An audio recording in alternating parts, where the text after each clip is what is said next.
Hello there, everybody. I apologize for the late start. I am very transient at the moment, and I also have a cold. So you'll forgive me if I'm coughing and sneezing and doing all the weird cold associated things during our live today. So thank you so much for joining me. I can't really tell who's here, so please do say hello in the comments and let me know where you're from. But before we get into our ceremony today, our meditation, our card reading, our crystals, and all this stuff, I have some sort of updates to give you about what's going on with me and what's coming up next and the things that are happening and some important things that I'm learning that I think apply to us all.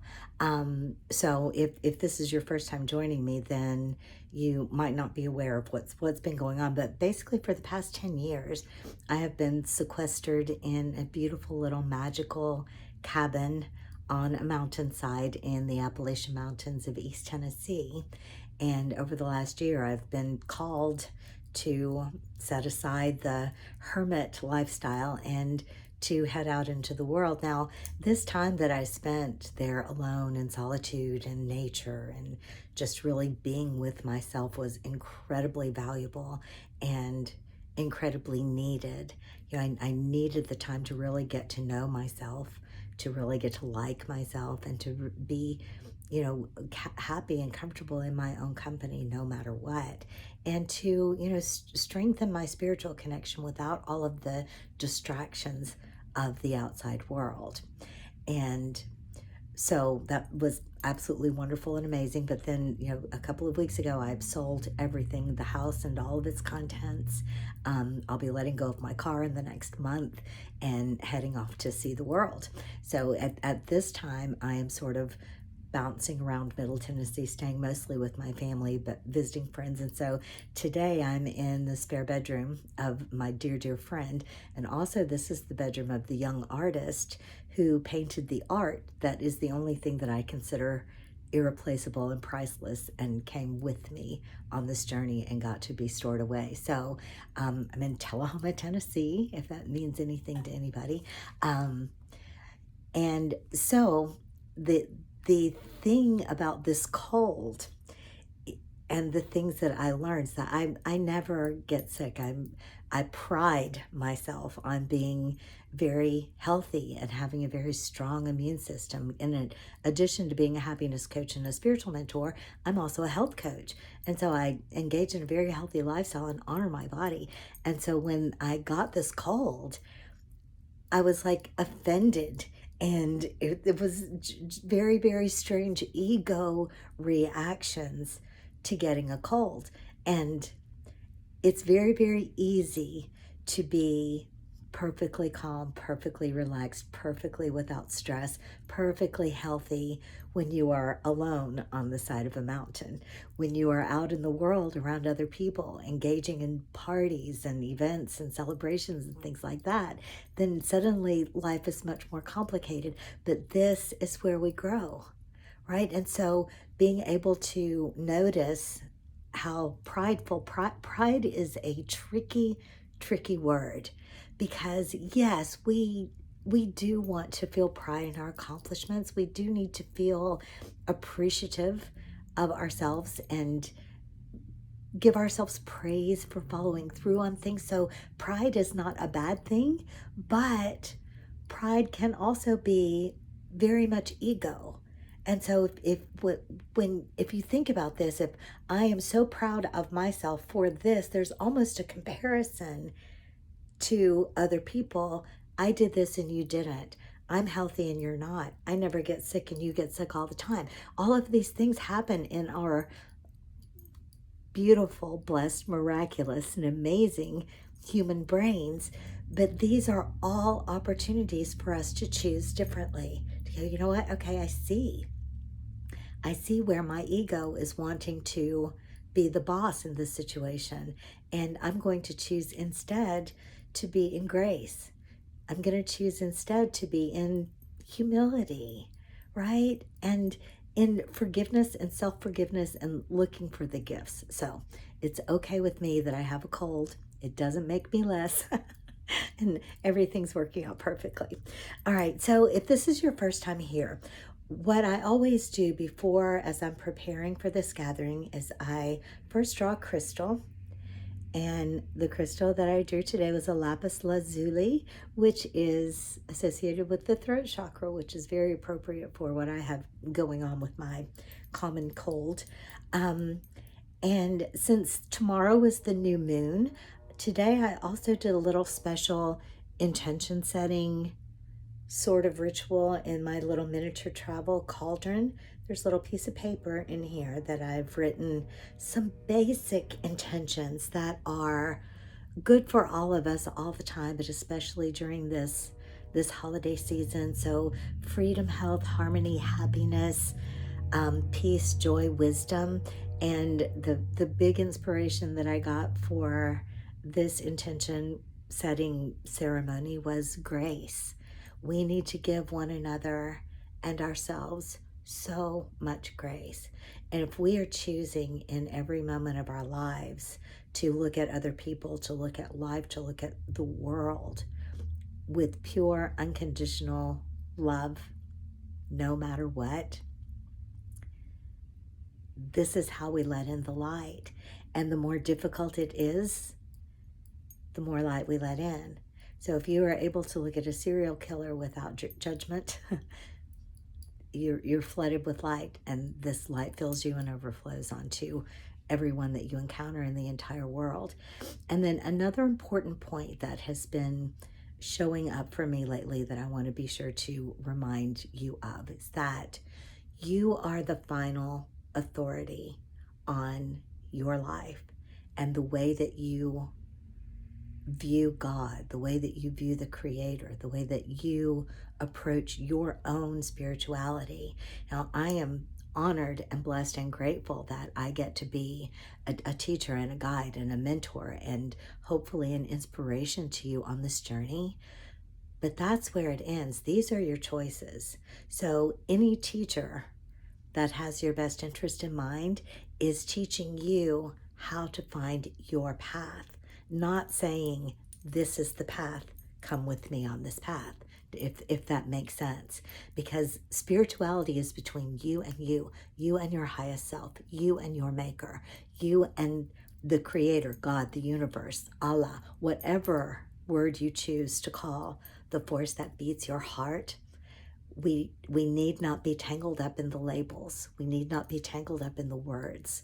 This is an essence that is actually ineffable. It's very, very difficult to put these concepts into words. And so trusting your own discernment, going into your own heart and paying attention to the voice of your highest self. This is where all of the magic is, right? Okay, so I draw a stone, the lapis lazuli, and light a corresponding candle, so it's a blue candle. And then I usually will cleanse the cards and go ahead and choose them, but I ran out of time, so they are cleansed with just some sage. And we have some lavender incense going. I'm getting good practice at having a portable altar that I can carry with me around the world and be able to have these ceremonies and gatherings with you anytime that I want, every Monday at 8 o'clock Central Time, 9 o'clock Eastern Time, what is that, 6 o'clock Pacific Time? But we are a global audience again, so it could be any time zone for you. So again, I love hearing where you're from. I love hearing what's on your mind. If you have intentions that you would like to put forth for the new moon, the way that you want to conduct your life over the next moon cycle, feel free to do that. And the card deck that I'm using today is the Sacred Traveler Oracle deck by Denise Lynn. It's the one I use the most often. It's my favorite.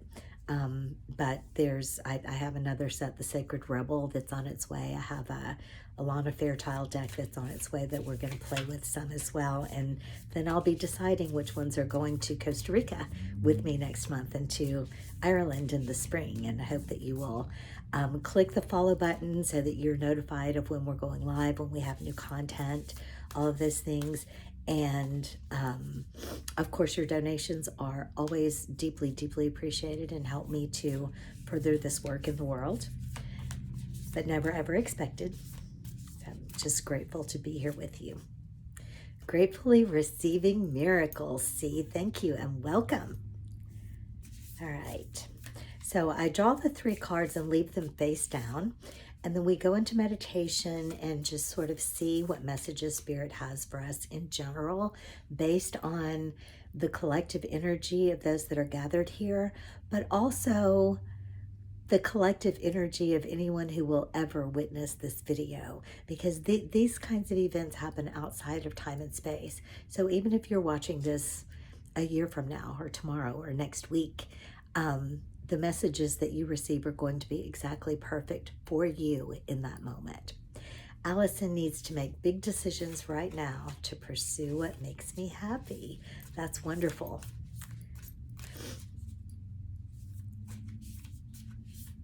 And it kind of feels like there's also a question in there of exactly what does make you happy, and maybe the first step, figuring out what you really, really want and what the world has taught you you're allowed to want, right? And what's going to work out for other people. And you know, we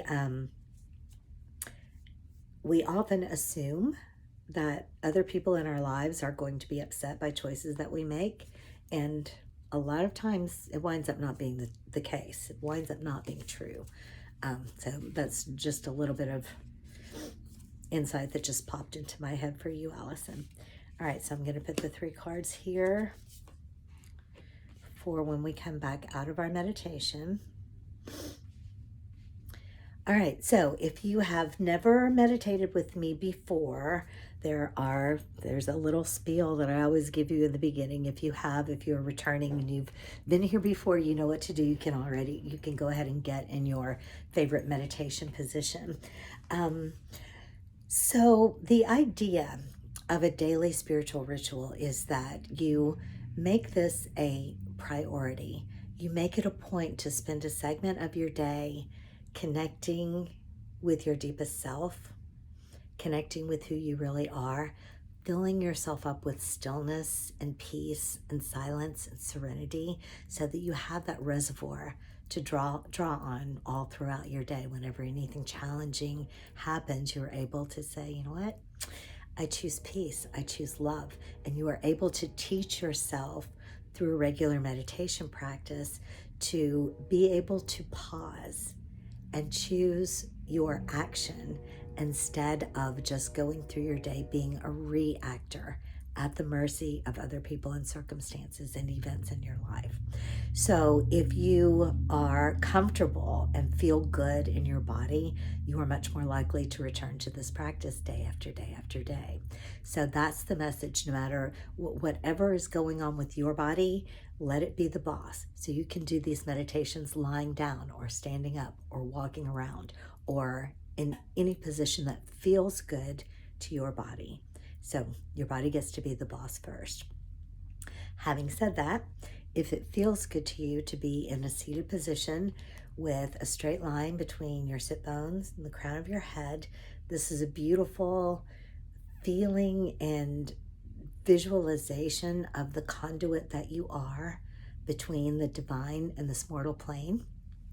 Hello, Linda. Welcome. Grateful for everyone's presence here today. Yes, me too. All right. If it feels good to you, close your eyes and be in grace and harmony with your body. We always begin and end our meditation gathering with 3 long, slow, deep breaths in and out together. And in these first 3 breaths, you are doing a lot of work. You're bringing yourself fully present. You're celebrating the miracle of breath and feeling that breath traveling to every cell of your body. And you are releasing with your exhale everything that doesn't serve you, everything that came before, all worries about the future, so that you're spending this sacred short time in the absolute present moment where all of your power is. All right. So first breath in.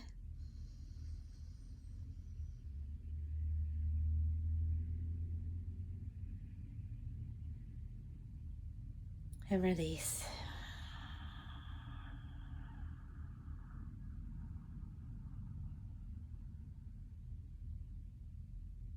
Next breath in.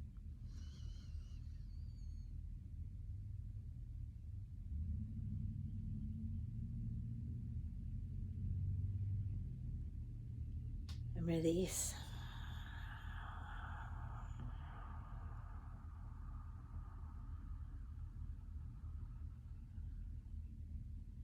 Magical third breath in.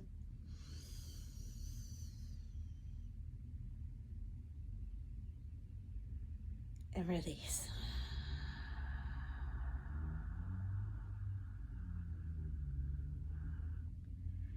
You are so beautiful in your human desire to be of service to one another, to the planet that you live on, to humanity, to the universe. This desire in you is so beautiful and burns so bright. But there is also a feeling of pressure that you put on yourself. And there is a way that you can move throughout your days, move throughout your life, where you are in a beautiful balance between making the decisions as to how you can best serve this desire of your heart to be in grace, to be in love, to be in service to humanity and those that you love, without sacrificing your own peace of mind, without sacrificing your energy, without driving yourself crazy and creating unwanted and unneeded and unnecessary stress in your life. And so here's the challenge for you in this holiday season, to really take the time to assess every decision that you are making and deciding if this is something that you are doing because of this beautiful desire of your heart to experience beauty, to experience love, to experience grace, to experience excitement and joy and all of the beautiful gifts of this human experience? Or are you making decisions based upon expectations that you perceive are being imposed upon you by the world? This can sometimes feel like a very fine distinction, because as human beings, you fall into traditions and expectations, especially around these holiday seasons, meaning that there is an expectation of spending funds on gifts and meals and experiences and decorations, and putting extra work on yourself in creating these experiences. And so the challenge for you in this time is to find the balance. Because if we were to say to you, don't worry about cleaning the house, don't worry about decorating the house, don't worry about buying gifts, don't worry about preparing beautiful meals, don't worry about how your table is set, don't worry about all of these details of the holiday season, this would rob you of some of the joy that comes along with these beautiful traditions. So instead, the message is to take each step of these in as much beauty and as much enjoyment and as much grace as you possibly can. And notice, be so in touch with yourself that you understand when decorating has become a chore instead of a joy, when preparing a meal has become an obligation instead of a gift that you love to give, that you want to give, when presenting your body, yourself, in different party situations becomes something that you must do instead of something that you choose to do.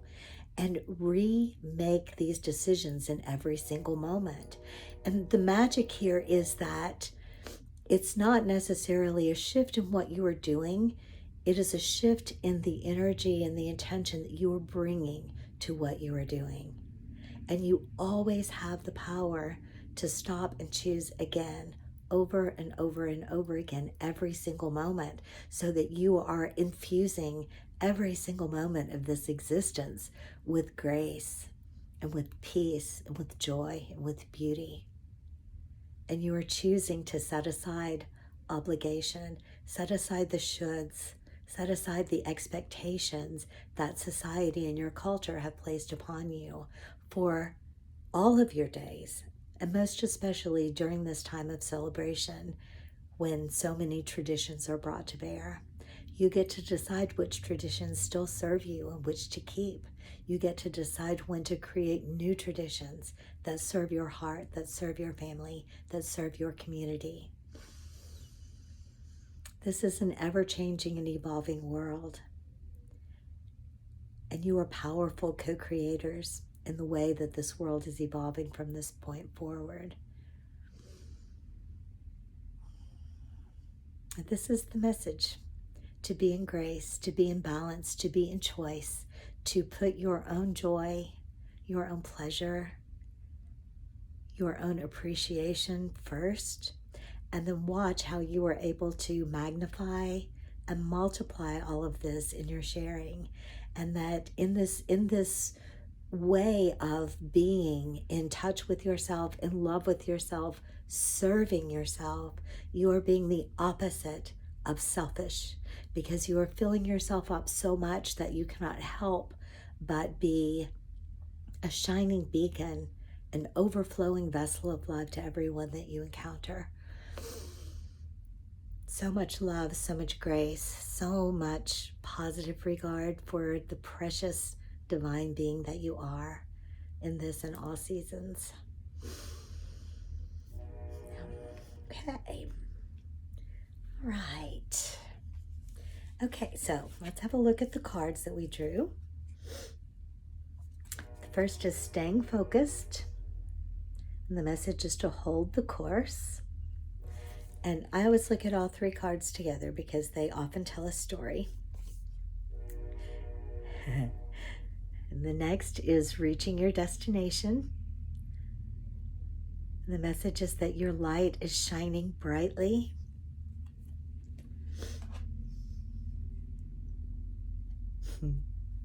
Surrendering to the journey, releasing control. And as always, this feels like just a follow-up to the message that we've already been receiving. And so staying focused, holding the course, meaning to choose over and over and over again the path of joy, and to be discerning as to when you are being bombarded by outside pressures instead of being on your own path, making your own choices, making your own decisions. And then your light shining brightly, reaching your destination. And your destination is actually the journey, right? Because we can't get this wrong and we'll never get it done. And it's not about where we're going, it's about the joy that we have in getting there. And so if you think about this in a gift, so when you are giving a gift, you could just grab something, wrap it up, hand it over, they unwrap it, they toss the paper, they play with the gift for a moment, and then it's gone. Or that entire process can be infused with so much joy, so much thought, so much positive regard and concentration and focus, where the gift is chosen carefully, where the gift is wrapped with love and care and creating beauty and adding a part of yourself into the unwrapping of that, and then into the wrapping of that. And then the recipient can magnify this by anticipating the joy of the treasure that is inside this gift and opening it carefully and letting the excitement and the anticipation build. And then when the gift is open, admiring and praising and really enjoying. So you can see the difference in just getting things done, responding to all the pressures, going through the motions, and really allowing every moment to be infused with the maximum amount of beauty and joy and appreciation, and how different those two paths feel, even though the actions are not different. The actual actions, the actual destination is the same. The enjoyment in the journey is what makes it an entirely different path. So beautiful, so lovely. All right, so we'll go back into meditation, close everything out, and say goodbye for today, unless anyone has a question or a comment or anything they would like to share before we close out for today. Now, ideally, our intention would have caught fire and burned away when the candle burned down, but that didn't happen. So I will ceremonially light this and give the ash back to the earth on behalf of all of us, and on behalf of the beautiful new moon cycle and a beautiful holiday season for all of us. All right. Okay, so let's close out today with our 3 long, slow, deep breaths in together. And in this closing part of the ceremony, our work is to set the intention to embody all of these messages. So we've heard all of these words, we've felt all of these vibrations and these messages from Spirit. We've used our discernment and the filter of who we are to decide exactly what this means to us, exactly how we are served by any of these messages. We've let go of any that don't apply to us. And now we're going to embody all of this and make it a part of us as we move throughout our day, throughout the holiday season, throughout the rest of this year, and into 2024, which is the year of money, the number 8. All right. So let's take our 3 long, slow, deep breaths in together. First breath in.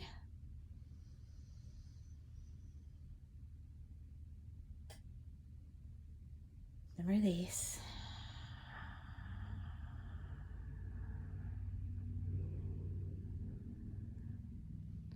Next breath in.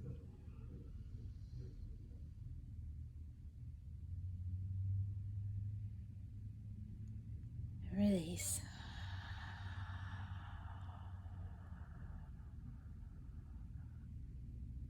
Magical third breath in.